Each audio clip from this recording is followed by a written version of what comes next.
Hello, my viewers and my dear students. Today's question is with regard to the IPC, with regard to the criminal law. So let us start with the question that A and Z agree to fence with each other for amusement. A and Z, A और Z दो आदमी हैं and they both agree to fence each other for amusement and to suffer any harm which in the course of such fencing may be caused without foul play. और ये दोनों इस बात के लिए अग्री करते हैं कि अगर उस फेंसिंग करने के क्रम में, जो अम्यूजमेंट के लिए फेंसिंग कर रहे हैं, अगर उसके करने के क्रम में अगर कोई हार्म होता है तो उसके लिए वो खुद जिम्मेवार है, कोई और जिम्मेवार नहीं है. बट कंडीशन ये है कि फाउल प्ले नहीं होना चाहिए. विदाउट फाउल प्ले मतलब गलत तरीके से वो नहीं होना चाहिए. फाउल का मतलब यहां पर वही है, विदाउट फाउल प्ले, गलत तरीके से नहीं होना चाहिए.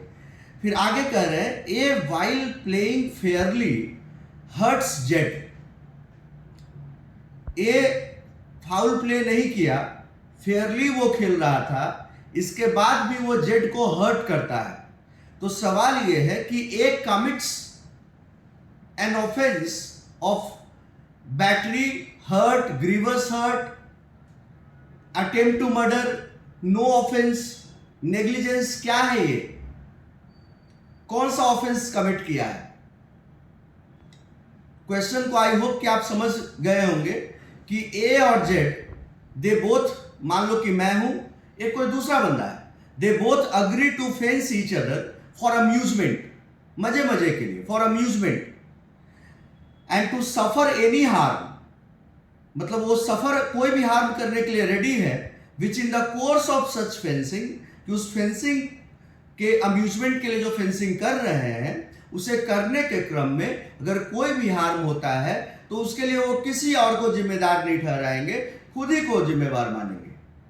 But there is only one condition कि at that time they were playing fairly, they were not going with the foul play, without foul play.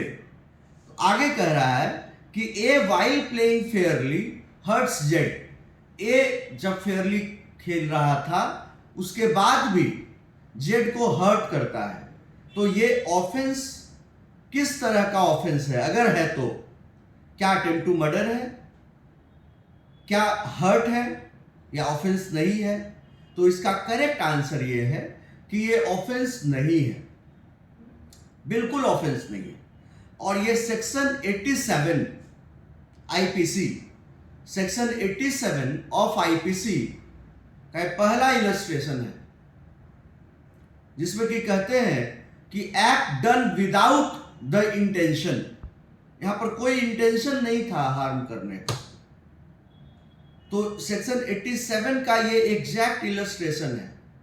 Mind you, मैंने आपको पहले भी कहा है कि बेयर एक्ट के इलस्ट्रेशंस लॉ एंट्रेंस एग्जाम्स के सबसे हिटेड क्वेश्चंस होते हैं, जहां से सबसे ज्यादा क्वेश्चंस आने के चांसेस होते हैं. तो ये सवाल भी देखिए, अगर आपको मान लो कि अगर ये मैं नहीं बताऊं कि किस सेक्शन का इलस्ट्रेशन है, आपको पता नहीं चलेगा. आपको लगेगा कि बस एक सवाल है, आप ध्यान में रख लिए. लेकिन ये जो सवाल है ये एक्चुअल में सेक्शन 87 का है, और सेक्शन 87 का इलस्ट्रेशन है ये आईपीसी का. आई होप दैट कि आपको ये समझ में आ गया होगा. Right. Thank you everyone for watching. जय हिंद, जय श्री राम.